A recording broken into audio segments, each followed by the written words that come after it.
A nossa entrevista de hoje é com o imortal Evanildo Bechara. Professor, escritor, filólogo e um dos mais importantes gramáticos do país, Evanildo Bechara é uma referência quando se fala em reforma ortográfica.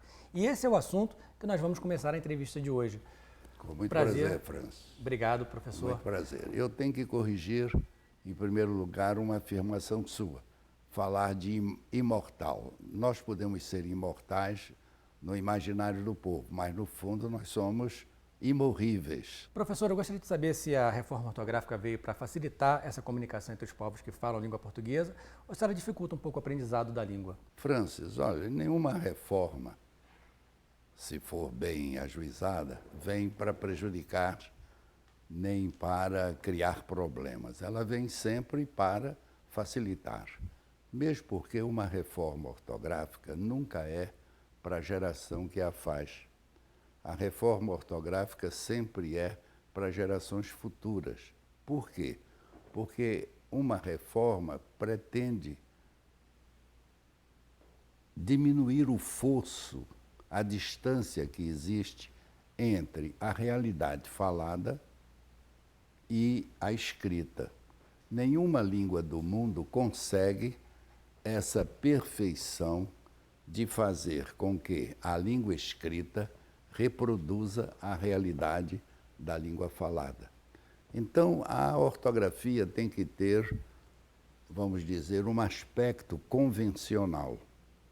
E eu posso afirmar a você, Francis, que esta reforma veio para chegar perto da perfeição, na medida do possível, da perfeição entre este casamento de língua escrita e língua falada, e também veio para abrir as portas da língua portuguesa para a sua expansão no mundo.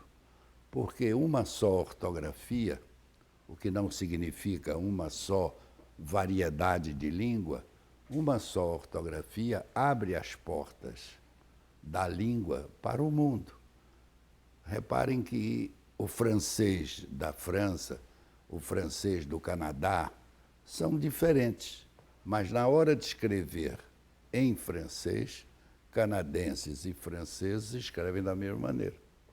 O espanhol, por exemplo, que é falado em 22 nações, o espanhol tem diferenças. O espanhol de Madrid não é o mesmo do México, não é o mesmo da Argentina, mas na hora de escrever, eles escrevem da mesma maneira.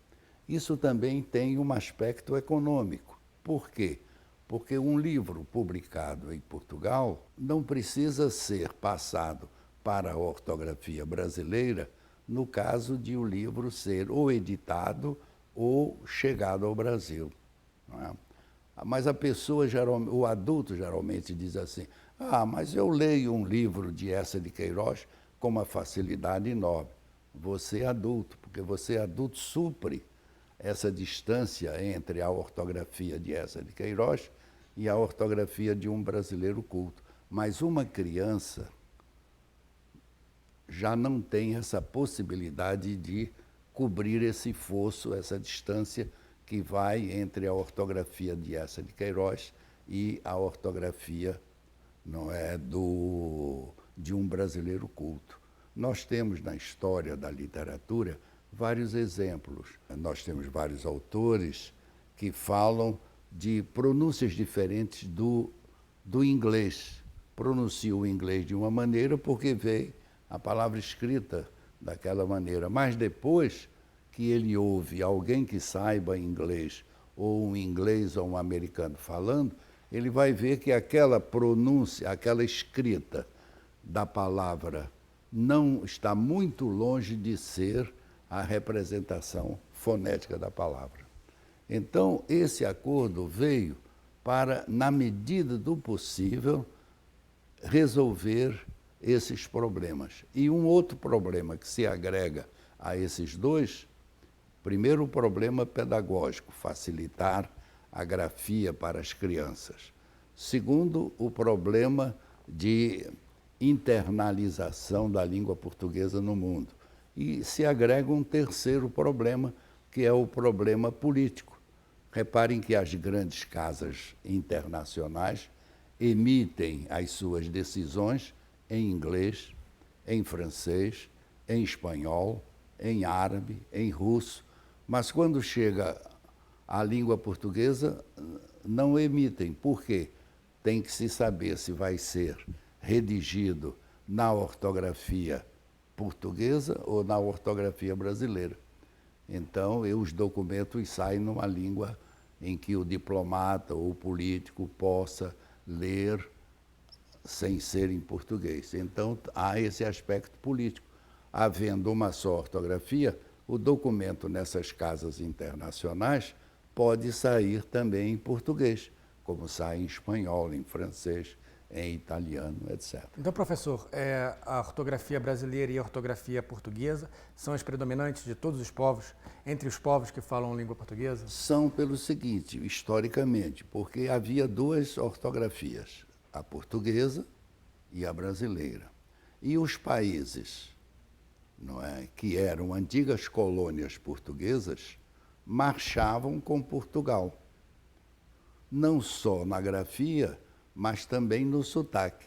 Se você pegar um angolano, um moçambicano, ou se você pegar, por exemplo, o indivíduo de uma outra região onde se fala português, e se você o colocar num cubículo e pedir que ele fale, você não sabe se a pessoa que está falando ali é português, é um português, ou é um angolano, ou um moçambicano, porque não só a grafia, mas o sotaque se aproximam muito, não é, do sotaque, da grafia e do sotaque português. E o que aconteceu no Brasil, professor, que a língua derivou um pouco, não chega a ser uma língua brasileira, continua com a origem portuguesa e com todos os fundamentos de uma língua portuguesa, mas ela tem as suas peculiaridades brasileiras. Claro. O que aconteceu no nosso país? Por que isso aconteceu no nosso país? Bom, isso acontece pelo seguinte, em primeiro lugar, quando uma língua de um país é transplantada para outro país, naquele outro país essa língua se arcaiza, porque as mudanças se dão nos grandes centros culturais.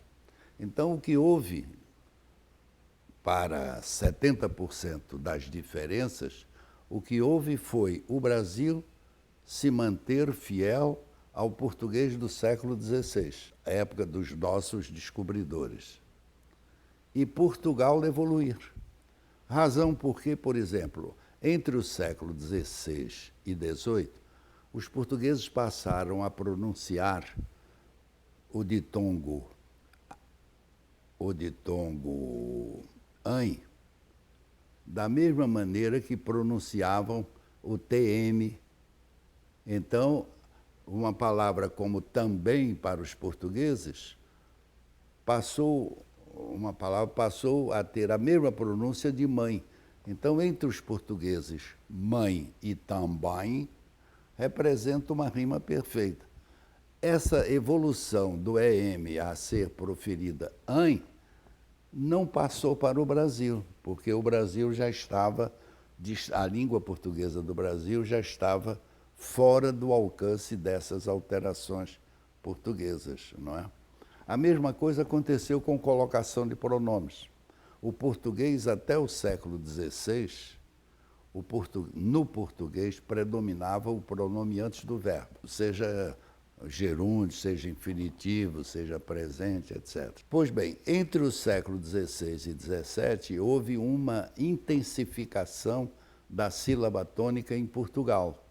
Então, o que é que aconteceu? Os pronomes passaram, para se garantir na pronúncia, passaram a ser colocados depois do verbo. Os brasileiros continuaram com o pronome antes do verbo, que se estendeu até a começar frases com pronomeado. Me dê isso, me faça o favor, etc. Enquanto os portugueses diziam, não é, dê-me isso, passe-me o copo, etc, etc. De modo que não foi, na realidade, o Brasil que se afastou de Portugal.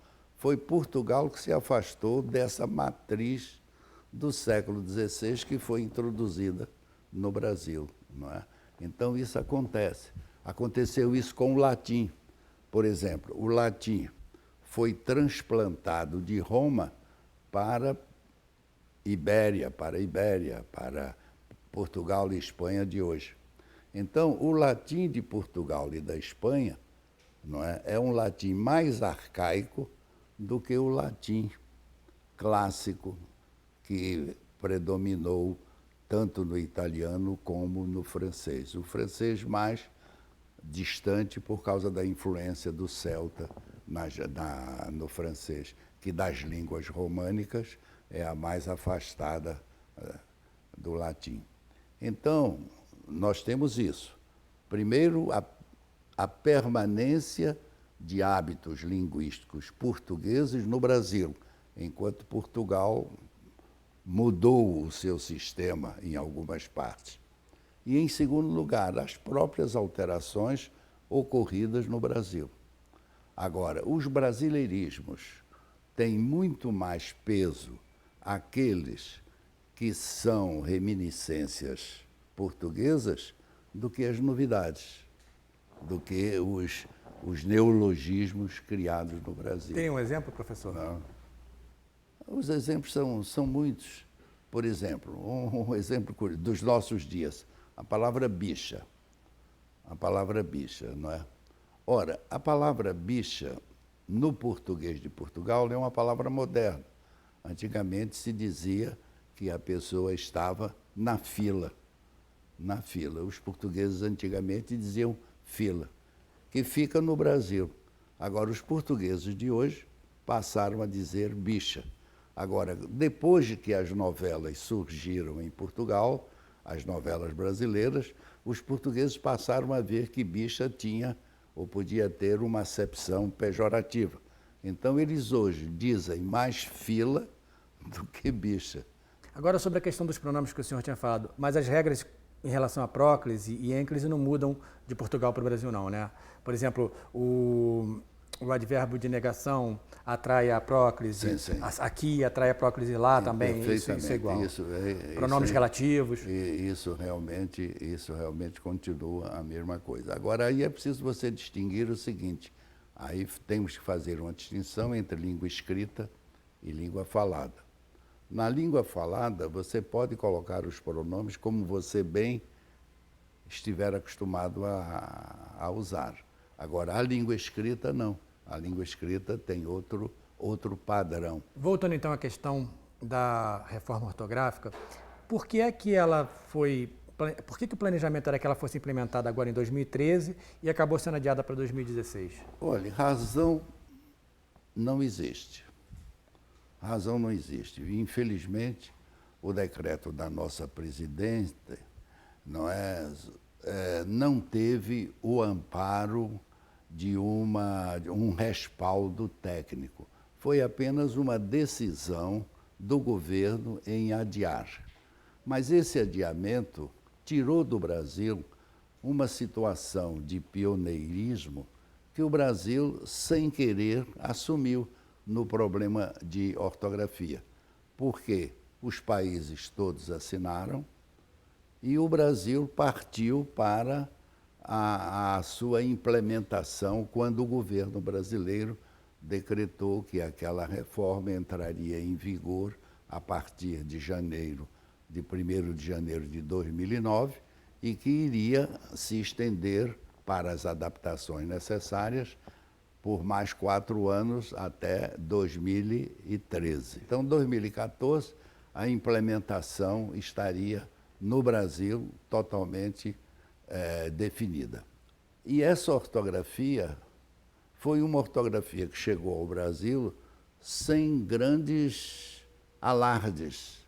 Ela chegou, o brasileiro começou a empregar e podemos dizer que hoje a ortografia, o acordo de 1990, está definitivamente implantado na imprensa, nos livros didáticos, nos artigos, nas legendas da televisão. Você vai ao aeroporto, você não vê mais voo com acento circunflexo, não é? Então, a ortografia estava totalmente implementada.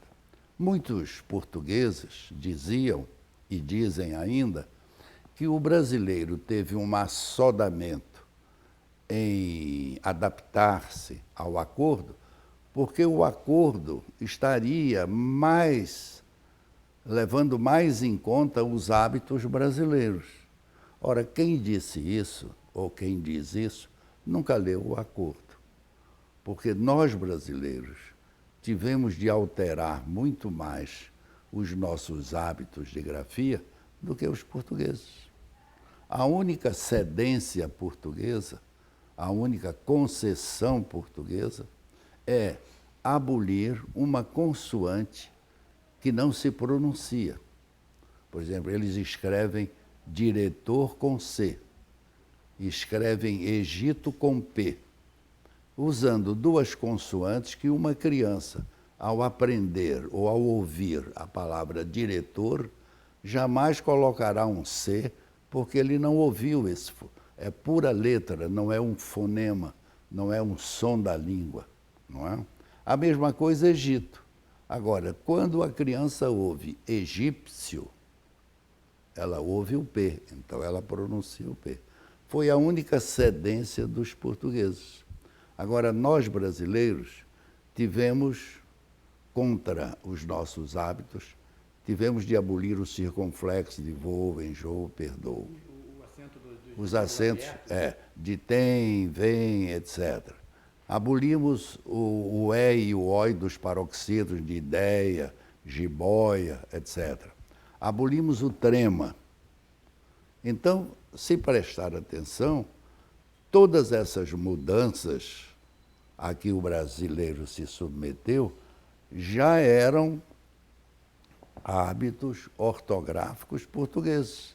Os portugueses, desde 45, já não colocavam acento em ideia, não é, epopeia, etc.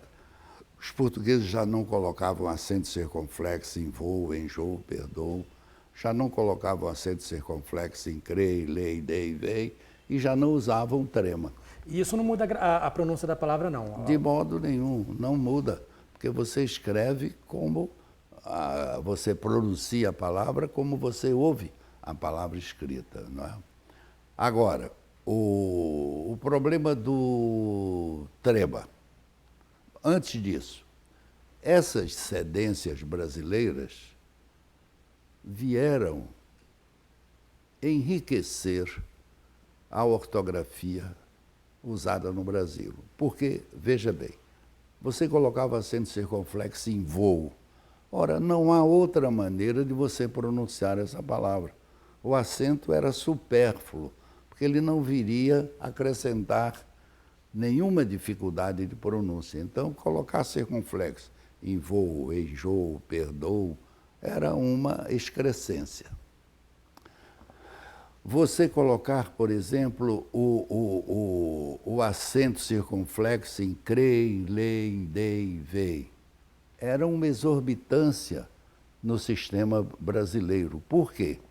Porque esses verbos, até o século XVIII, eram proferidos como você profere ele tem, eles têm.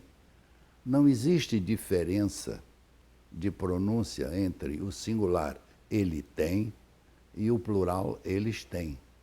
Muita gente, até para marcar o plural, até duplica o é, eles têm. Não há necessidade disso. Então, isso diferencia o quê? O circunflexo. Esses verbos, até o século XVIII, eram proferidos assim: ele vê, eles vêm, com é só e circunflexo, não é? Ele crê, eles creem, um é só e acento circunflexo. Ora, quando a partir do século XVIII o plural passou a ser indicado com os dois és, creem, leem, veem, já suprimiria o acento. Entendi. Supriria o acento. Então isso veio, os portugueses faziam isso mais cientificamente do que os brasileiros, não é? Agora vem o problema do trema. Agora sem trema eu vou pronunciar linguiça. Não. Com sequência. Sequência. você não vai pronunciar isso. A palavra guerra, a palavra aquele, a palavra aquele, por exemplo, nunca teve trema, e você não precisava ter, mas você não vai pronunciar aquele, porque a palavra está sem trema, você fica em dúvida de saber se o U é pronunciado ou não é pronunciado. E existem algumas palavras que podem ter as duas pronúncias, como Exatamente. antiguidade e antiguidade, né? Então acontece o seguinte, esses grupos GUE, GUI, QE, QI, apresentam três possibilidades. Primeiro, sempre proferido U, sequela. Nunca se ouviu sequela, sequela. Nunca ninguém ouviu linguiça, é linguiça. Então, o U, nesse primeiro grupo, é sempre proferido. Existe um segundo grupo onde o U pode ou não ser proferido.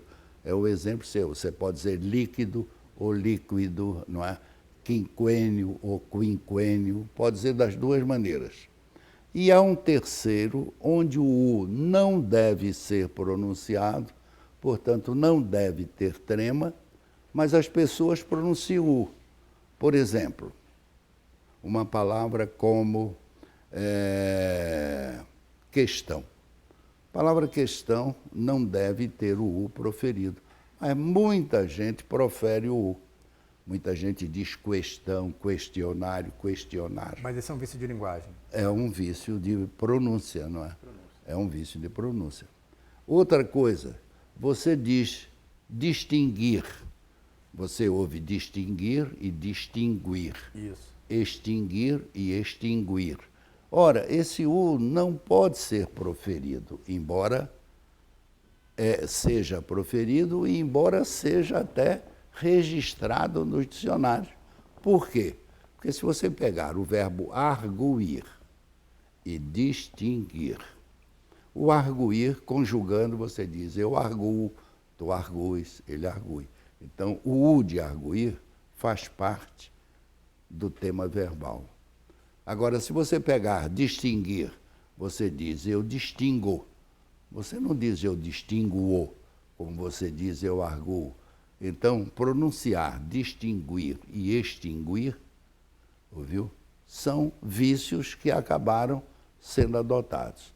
Então, você tem 3 casos de vacilação, onde o U é pronunciado, onde ele é facultativo e onde ele rigorosamente está errado.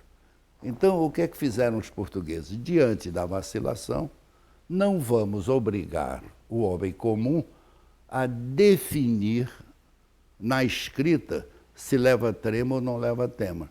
Ele nunca levará trema e a pessoa pronuncia como está acostumada, como ouve, etc. Uma região dela está acostumada a pronunciar. Como está a pronunciar, acostumado. Quem está a pronunciar, acostumado a dizer questão, vai dizer questão vontade, com trema ou sem trema, etc. Vai ficar à vontade. Agora, não pode no dicionário registrar com o trema. Agora, o dicionário registrará, entre parênteses, a pronúncia, se o U é proferido ou não é proferido, etc. Como, por exemplo, acontece com inexorável, que todo mundo fala errado e é inexorável. Inexorável, pois é. E todo mundo fala inexorável, mas lá no dicionário está o Zezinho Está ali lá mostrando a pronúncia. O problema do hífen, este acordo enfrentou o problema e, de maneira inteligente, resolveu 90% dos casos. Porque o emprego do hífen, antes de ser emprego do hífen, é um problema semântico. O que é que o hífen vai mostrar? Se a palavra é composta ou não é composta. Por exemplo, você pega uma palavra como o pé direito. O pé direito da minha meia está furado. Então você sabe que é o pé direito da meia que está furado. Mas se eu disser o pé direito desta sala, então esse pé direito não existe nem pé nem direito. É apenas a distância que vai entre o chão e o teto. Então, pé direito é um composto. Então, o problema do hífen não é um problema do hífen. O problema do hífen é um problema de saber se a união de duas ou mais palavras constitui uma unidade semântica ou não constitui unidade semântica. Porque quando eu digo o pé da meia, o pé direito da meia, não é? Então é o pé e é o direito, não é o esquerdo. Mas quando eu digo o pé direito da sala, pode ser este lado da parede, pode ser este lado da parede. Não existe relação nem com o pé, nem com o problema posicional de ser direito, esquerdo, frente ou costa. Então, pé direito, nesse sentido, é um composto. Então, esse é o problema fundamental do IFE. Agora, como foi que esse acordo resolveu? Da seguinte maneira, inteligentemente. Primeira regra: se o composto é constituído de dois elementos livres na língua e entre eles não há elemento de ligação, usa-se o IFE. Tipo pé direito? Por exemplo, pé direito, por exemplo, tenente-coronel. Tenente-coronel. Tenente é uma palavra livre, coronel. O que é uma palavra livre? É uma palavra que funciona na língua do jeito que aparece no composto. Então, pé direito. Agora, se entre os dois elementos você tiver um elemento de ligação, aí você não precisa do hífen, porque o elemento de ligação já relaciona os dois elementos. Como, por exemplo, pé de moleque? Pé de moleque. Por exemplo, o general de brigada. Essa regra tem exceções, mas a regra geral que funciona em 90% dos casos, essa regra está aqui. Agora, se os dois elementos, nos dois elementos você tem um prefixo, que é uma forma presa, não é forma livre, porque o prefixo está sempre junto de uma palavra, as regras são as seguintes. Se o prefixo terminar por uma vogal ou por uma consoante, que seja igual à consoante ou à vogal que comece, aí você separa por hífen. Por exemplo, uma palavra como, vamos imaginar, anti-ibérico. Anti termina por i, ibérico começa por i, então você aí tem que separar por hífen, anti-ibérico, não é? Agora, se não acontecer isso, é junto. Coprodutor. Co é um prefixo. Produtor, co termina por o. Produtor começa pela consoante P, que não tem nada com o. Então, coprodutor tem que ser junto. Viu? Agora, se a mesma coisa com subbase. Sub termina por B, base começa por B, então vamos separar por hífen. Subbase com hífen. Agora, subtenente, se escreve junto. Subtenente, você escreve junto. E antes da reforma, subraça se separava também, quando era com R. Agora não se separa mais. Exatamente. Subraça é junto, seria junto. Não, aí não. Aí, se você juntar subraça, você vai ter o conjunto BR. Então, nesses casos, é um caso de exceção, você leva hífen. Agora, se o primeiro elemento termina por vogal, e o segundo começa por R ou S, aí você tem que duplicar o R ou S. Então, mini saia, você escreve sempre com dois S juntos, mini saia, não é? Você escreve junto. Então, esses são os princípios fundamentais. Você, com isso, resolve 90% dos casos do emprego do IFE. E antes era difícil, né, professor? Era muito complicado, eram muitas regras, os professores tinham que inventar umas palavras mirabolantes em que cada vogal ou cada consoante lembrava um prefixo ou um sufixo, etc. Era difícil estudar isso. Hoje é muito mais fácil resolver o problema. Com esse adiamento da entrada em vigor mesmo da reforma ortográfica para 2016, o que muda? Por exemplo, no ensino nas escolas, agora se ensina a nova ortografia ou se ensina a antiga ortografia? Não muda nada. Concursos públicos? Não muda nada, não muda nada. Isso esse decreto inócuo do governo só veio reforçar os inimigos do acordo, principalmente os portugueses. Porque os portugueses começaram a dizer, viram, os brasileiros já estão se preparando para sair do acordo. Por isso dilataram o prazo para depois saírem do acordo. Não, esse acordo continua no tempo que está. Olha, ele está tão visceralmente ligado que até a literatura de cordel já escreveu um cordel sobre o acordo ortográfico. Já existe isso, o acordo ortográfico, com o título A Última do Português, que é justamente o acordo ortográfico. Então, esse acordo já está. Esse decreto só veio ajudar aos inimigos, principalmente em Portugal, para defender a tese de que o Brasil já está se preparando para sair do acordo. Não, esse decreto é um decreto que não teve nenhum aconselhamento. O governo não consultou a academia, que foi o órgão que o representou para a assinatura do acordo, não é? E esse acordo não tem nenhum efeito. Os cursos continuam exigindo o aprendizado do acordo ortográfico, os livros didáticos, etc. E dizer que só o Brasil obedece a esse acordo é fechar os olhos à realidade, porque 80% da imprensa portuguesa segue o acordo. Os livros didáticos já estão na ortografia portuguesa. Os documentos oficiais já estão na ortografia portuguesa. De modo que dizer que o acordo não está sendo usado em Portugal, a maior relutância está entre Angola e Moçambique. Mas o problema de Angola e Moçambique não se refere diretamente ao acordo. É porque há problemas internos que levam os moçambicanos e os angolanos a tentarem primeiro resolver casos mais urgentes para depois voltarem a pensar na ortografia.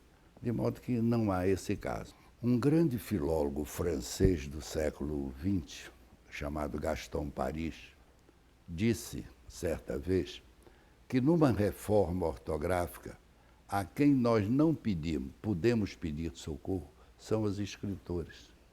Por quê? Porque os escritores têm com a palavra uma relação afetiva muito diferente da relação entre o homem comum com a palavra que escreve.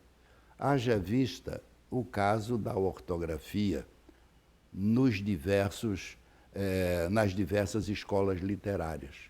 Os simbolistas, por exemplo, achavam que lágrima devia ser escrita com Y. Por quê? Porque o formato da letra desenhava melhor o rolar da lágrima pela face. Viu? Ainda hoje, nós dizemos na linguagem usada, aquele indivíduo é o professor com P maiúsculo. Quer dizer, você atribui à maiúscula uma dignidade que, normalmente, se ela for escrita com minúscula, não representa nada. Por isso que você diz, meu querido pai, minha querida mãe, e pode escrever esse pai e mãe com letra maiúscula e minúscula. De modo que os escritores têm uma relação afetiva com as palavras e, por isso mesmo, não devem ser chamados. O que o senhor acha dessa nova proposta pedagógica de ensinar a linguagem falada e, às vezes, errada ou considerada inapropriada em alguns meios, esse tipo de linguagem? O que o senhor acha? Como nós pega o peixe? Geralmente se diz que é uma visão democrática. Eu acho sem preconceitos, né? Pois é, eu acho que é uma visão antidemocrática, na medida em que você não fornece à criança os subsídios necessários de que ela vai precisar para passar no concurso, para se apresentar diante de escalões sociais mais adiantados. Ninguém faz força para ficar no seu status quo. Todos nós procuramos fazer força para ascender socialmente. E quando o senhor vê um escritor do peso, do escritor Monteiro Lobato, sendo qualificado como racista por causa de algumas palavras, de alguns termos que ele utilizou em sua literatura, o que o senhor pensa sobre isso? Eu acho que é uma visão anacrônica, é uma visão distorcida. No tempo de Monteiro Lobato, viu, essa relação entre branco e preto, principalmente quando doméstica, no âmbito do seio da família, era uma visão extremamente natural. Você não olhava para uma pessoa escura, uma pessoa preta dentro da sua casa, da mesma maneira que o capataz via um preto na hora de obrigá-lo a trabalhar mais do que seria o necessário. São situações diferentes dentro da sociedade brasileira e os escritores refletiram isso. José de Alencar tem uma peça, não é, de teatro em que o personagem praticamente principal era um preto que servia as meninas da casa, não é? Então, a pessoa que olha para Monteiro Lobato com o preconceito de hoje, não é? É uma pessoa que está fora do seu tempo e automaticamente a sua análise é uma análise imparcial e, portanto, imperfeita. A língua portuguesa, ela em alguns meios profissionais, ela anda muito mal falada, muito mal empregada. A que se deve isso, professor? Há um mau ensino. O ensino da língua portuguesa está realmente muito ruim. E isso se reflete depois na universidade, nos concursos para a OAB, onde a matéria que mais reprova é língua portuguesa. Isso é um problema de ensino, de qualidade de ensino. E a língua portuguesa é um instrumento importantíssimo para qualquer profissão, qualquer... Sim, é o nosso cartão de visita. É o nosso cartão de visita, não é? Nós já tivemos presidentes que foram eleitos pela maneira especial com que usavam a língua portuguesa, não é? Tivemos gente nessa situação. Os grandes oradores na política tiram grande partido do seu conhecimento da língua materna, da língua portuguesa. Muito obrigado pela entrevista, Foi um prazer. professor. Foi um prazer. Obrigado. Prazer, querido.